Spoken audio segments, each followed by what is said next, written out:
You may hear that there are several types of dissertations, so you ask, what are those types? Well, let's look at some general categories.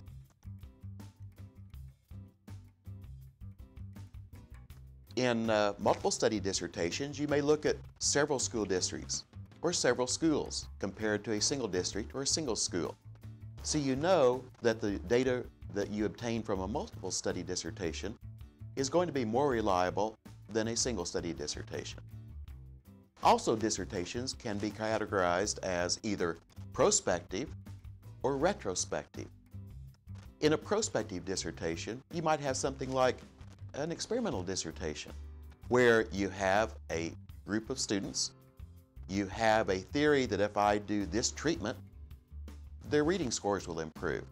So you have a pre-test, you do the reading treatment, and you post-test because you're projecting into the future what you believe is going to be the effect of that treatment on that student population. In a retrospective dissertation, though, it's a look backwards. We look back at the data. We look at these test scores of those students from 2006, 2007. We may have an historical dissertation. So in many types of dissertations, they are by their nature retrospective. Now, let's look at some general dissertation types. The first general dissertation type that we want to look at in detail are quantitative dissertations. In quantitative dissertations, we have several research designs. They may be descriptive. In a descriptive dissertation, subjects are usually measured just once. We don't have the luxury to pre-test and post-test, but we can look at their scores that was administered and do a descriptive look at that population group. We can also set up a study that is experimental. This is where students are measured before and after a treatment. It's very much like that you think of in an experiment.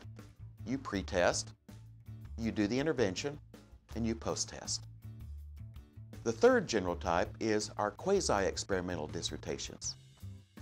In these, they look experimental, but the key factor is we have no random assignment of the subjects to your group. In school districts, when you're looking at classes, you're generally going to be dealing with quasi-experimental. And you say, well, why would those be quasi-experimental? Because certainly you know that band is only offered one period. There may be only one period of French, one period of Spanish 4. So school districts, and when they're trying to create schedules for students, have to account for these unique sections. So all the students, all 300 band students, are pulled out during that one period. So as teachers, you understand that what English class may look like, the group of students in that English class when band students are out of the room, may be different than the group when band students are in the room.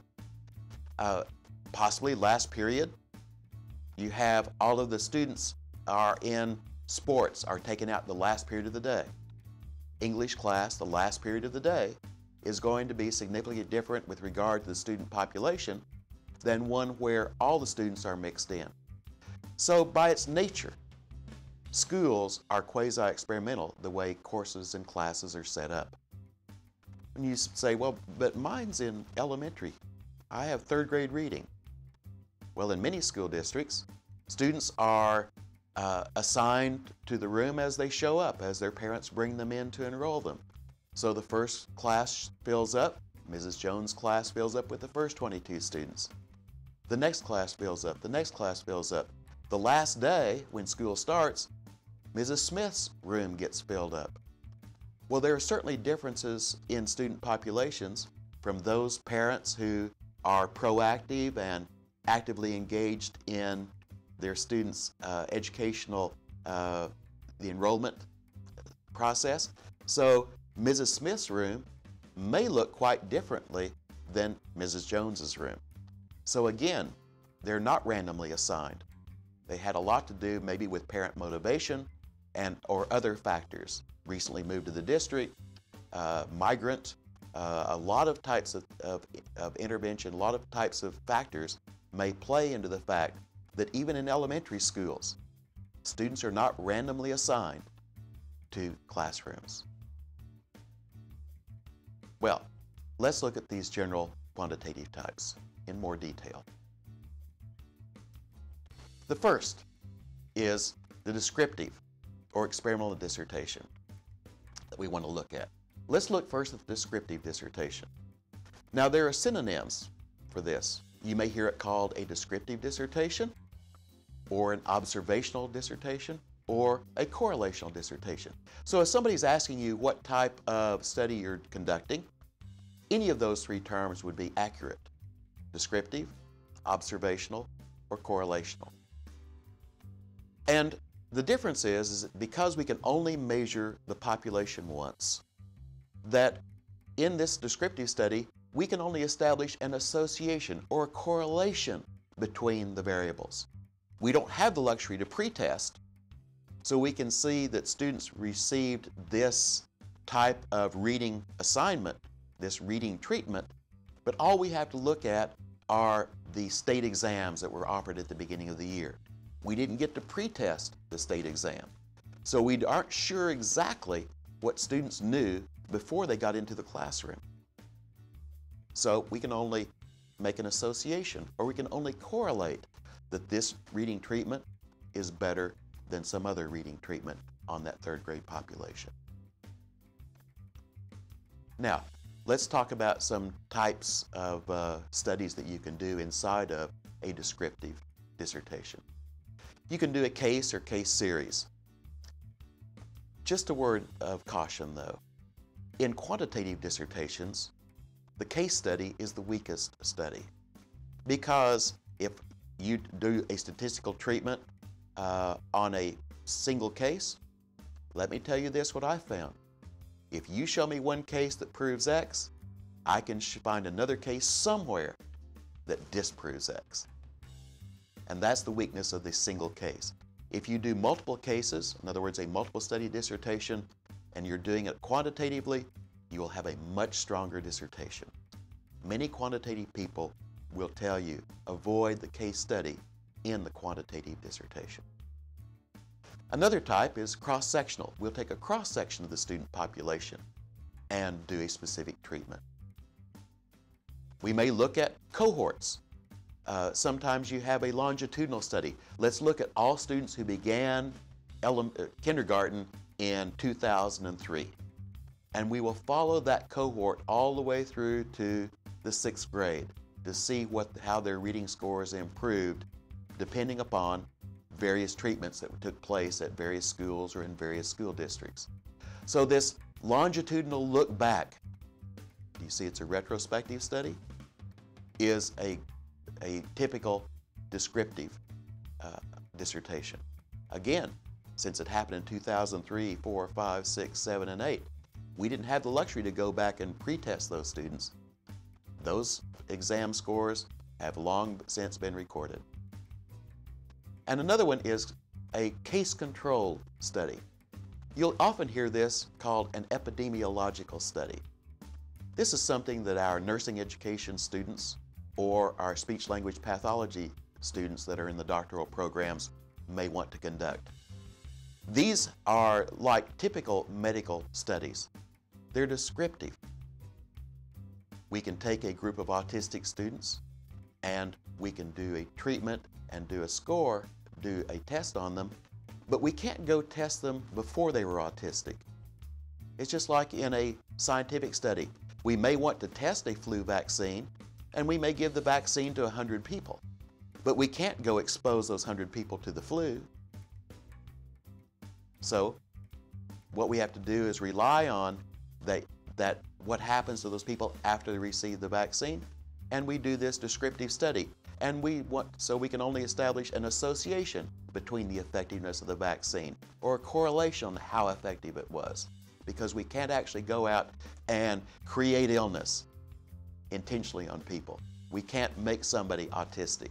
So by its own limitations, we find that epidemiological studies are descriptive. The other type of quantitative dissertation is the experimental dissertation. That's also goes by a different name. Sometimes you hear it called repeated measures. Why is it repeated measures? Because remember, in an experiment, we get the luxury of pre-testing and post-testing. So we get to measure performance before the treatment, we get to measure it after the treatment. So we have a repeated measure study. So the advantage of the experimental dissertation is that we can have a dissertation design that is designed to establish causality, because we can now say with some level of reliability that what you did caused the effect. Why? Because we were able to control out other variables because we saw what students knew before the treatment and what they knew after the treatment. So we've limited all of the variables to just the treatment itself. So when you see this difference in learning, we then can project then to what extent do we believe that A caused B? To what extent do we believe that the treatment you gave to these students caused this performance change? Now, when you design your experiment, you can do it without a control group, with a control group, or something that's called self-controlled. So we can have a group of students that receive the treatment and other classes of students that didn't.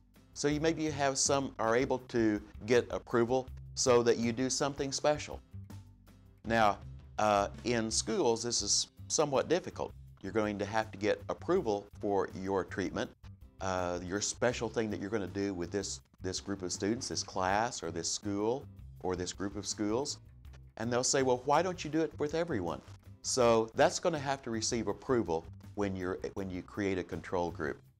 Often what you'll find is that you may be able to see that everybody receives the traditional curriculum, but you may do something that says, I want approval to do this additional thing, to this one added component to see if it makes a difference. Nobody was deprived of what traditionally is going to happen in the school, but this group, the experimental group, is going to receive something in addition. So that's something you're going to want to get approval for if you're looking at creating a control group. The other type is something that's self-controlled. This is an interesting experimental design. You may hear it called rotating group self-controlled. In this instance, you may have two groups of students, and what you find is in this unit of study, in reading, this group is going to get the special treatment. In the next unit, we rotate, and the students that did not get that treatment before, they now get the treatment. The students that got the treatment before in the first unit now receive regular instruction. So each group gets a chance to be experimental, and each group gets to be the control group. And so you help then try to eliminate other variables, because the goal is to see to what extent we can look at that A caused B to take place. That's the strength of the experimental dissertation.